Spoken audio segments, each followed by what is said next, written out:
Hello guys, welcome back to YouTube channel electrical stuff for you. दोस्तों, आज के इस वीडियो में हम बात करेंगे कि जो सब मीटर होता है कि उसका जो बिल होता है वो कैसे कैलकुलेट करते हैं। हम इसके बारे में डिटेल में बात करेंगे। तो दोस्तों, मेरे पास एक मीटर भी है, आप देख सकते हो। ये एक मीटर है जो कि BHEL मेक का है। तो इसके हम बिल जो पहले यूनिट कैलकुलेट करेंगे, उसके बाद बिल बनाकर देखेंगे कि कितना बिल बनेगा। तो दोस्तों, वीडियो शुरू करने से पहले सबसे पहले हमें पता होना चाहिए कि जो सब मीटर होता है वो होता क्या है, कि उसकी जरूरत क्या है और वो क्यों लगाया जाता है। तो दोस्तों, सब मीटर बेसिकली एक एनर्जी मीटर की तरह ही होता है। जैसे कि हमारे घरों में बिजली का मीटर लगता है, उसी प्रकार से सब मीटर होता है। अब इसकी जरूरत इसलिए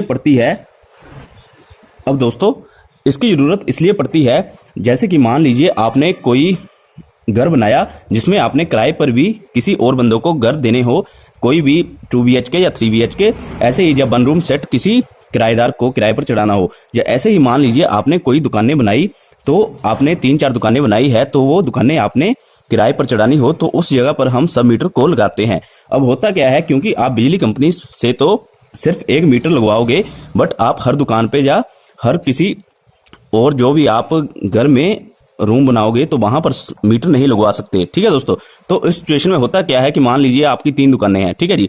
तो 3 दुकानों में आप तीनों जगह तो मीटर नहीं लगवा सकते बिजली कंपनी से, तो आपकी जो 3 दुकानें हैं वो अलग अलग बंदों ने किराए पर ली है। ठीक है जी। अब आपको अगर उस दुकान का बिजली का बिल लेना है तो उसके लिए आपको सब मीटर लगवाना पड़ेगा। जैसे कि मान लीजिए ये आपका घर है, ठीक है जी। तो यहां पर आपने बिजली कंपनी से 1 मीटर लगवा लिया, ठीक है। तो ये खंबा है मान लीजिए बिजली का, तो यहां से आपकी 2 तारें आ जाएंगी, ठीक है, न्यूट्रल और फेस। तो ये तो वो मीटर है जो कि बिजली कंपनी द्वारा लगाया गया मीटर है। अब ऐसे ही आपने 2 पोर्शन और बनाए हैं जो कि आपने किराए पर देने हैं, ठीक है जी। तो ये किराएदार 1 और ये किराएदार 2, ठीक है दोस्तों। अब दोस्तों, क्योंकि आपका जो मेन मीटर है वो तो ये है, तो पूरे का पूरा जो बिल आएगा वो इस मीटर में आएगा, ठीक है जी। बट आपकी जो बिजली है वो आपके किराएदारों ने भी यूज की है, जो कि ये दोनों हैं, ठीक है। अब आपने इनसे बराबर बिल लेना है, कि मतलब जितना इन्होंने यूज की है बिजली उतना बिल नंबर 1 से लेना है, ऐसे ही जितनी बिजली नंबर 2 ने यूज की है उतना बिल इनसे लेना है। तो वो कैसे लेंगे, तो उसके लिए आप क्या करेंगे, यहां पर एक सब मीटर लगाएंगे, ऐसे ही नंबर 2 में भी एक सब मीटर लगाएंगे, ठीक है दोस्तों। और जहां पर जो आउटपुट आएगी, जो बिजली कंपनी द्वारा लगाया गया मीटर है, वहां से जो आउटपुट कनेक्शंस होंगे वहां से आप इन मीटर्स के कनेक्शन करेंगे, ठीक है दोस्तों। ऐसे ही दोस्तों, इसी मीटर से आप नंबर 2 जो किराएदार है उसके मीटर सब मीटर का कनेक्शन भी करेंगे,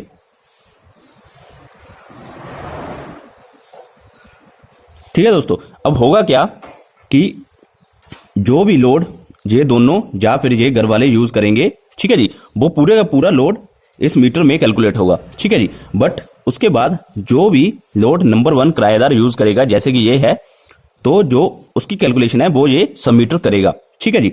तो ये सब मीटर 1 है। ऐसे ही दोस्तों, जो भी लोड नंबर 2 किराएदार यूज करेगा उसकी जो कैलकुलेशन है वो सब मीटर 2 जो कि यहां पर हमने लगाया है वो कैलकुलेट करेगा, ठीक है जी।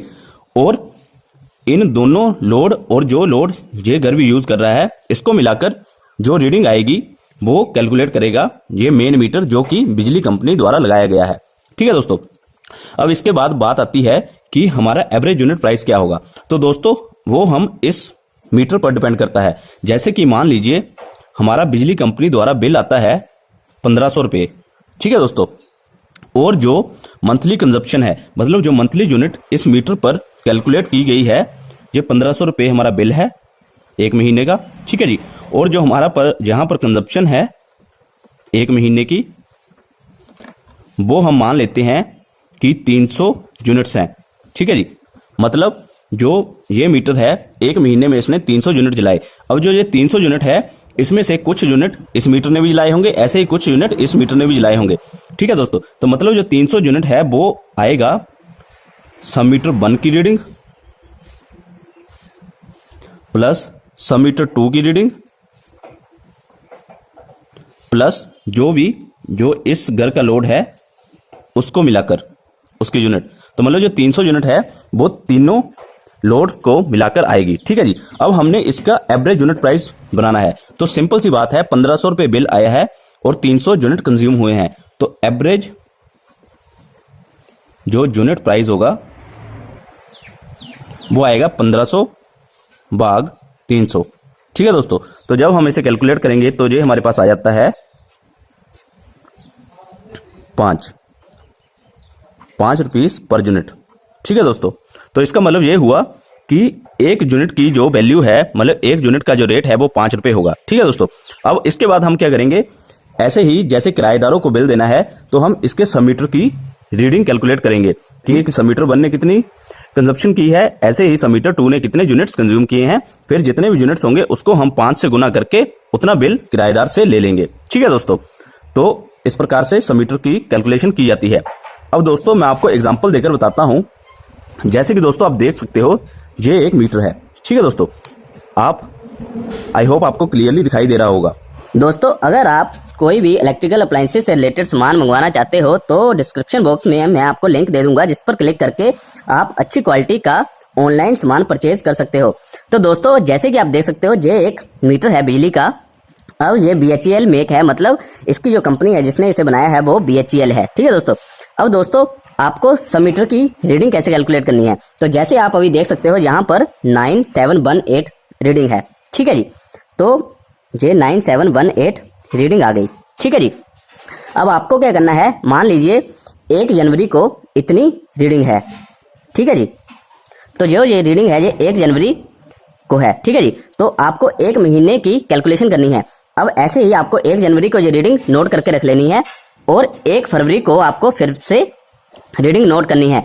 अब मान लेते हैं जो ये 1 फरवरी को रीडिंग आती है, ये हमारे पास आ जाती है 9835। ऐसे आपने दोनों रीडिंग्स कैलकुलेट कर ली। अब हम क्या करेंगे, इन दोनों का डिफरेंस निकालेंगे।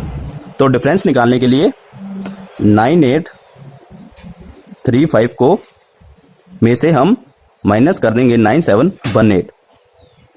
तो अगर हम इसे कैलकुलेट करेंगे तो ये हमारे पास आता है, तो दोस्तों हमारी जो एक मंथ की कंजप्शन है वो हमारे पास आती है 117 यूनिट। अब मान लीजिए ये सब मीटर 1 की यूनिट्स है, तो ये हमारे पास आ जाती है 117 यूनिट्स। अब हमें इसका बिल कैलकुलेट करना है कि इसका बिल कितना बनेगा। ठीक है जी, तो वो कैसे करेंगे, हमें पता है कि जो हमारा एवरेज यूनिट प्राइस है जो कि हमने पहले निकाला था वो 5 रुपए है। ठीक है जी, तो हम इसका बिल कैसे कैलकुलेट करेंगे, 117 को गुना कर देंगे 5 से।